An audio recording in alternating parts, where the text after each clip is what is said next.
แห้งแล้วแห้งแล้วเบิ่งปลาเบิ่งปลาเบิ่งปลาแตกสุดสวดแตกสุดสวดขาบัวกำลังเก็บ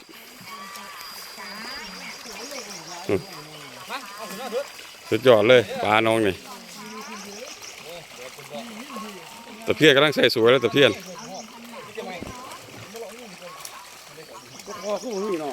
ลายพอสมควร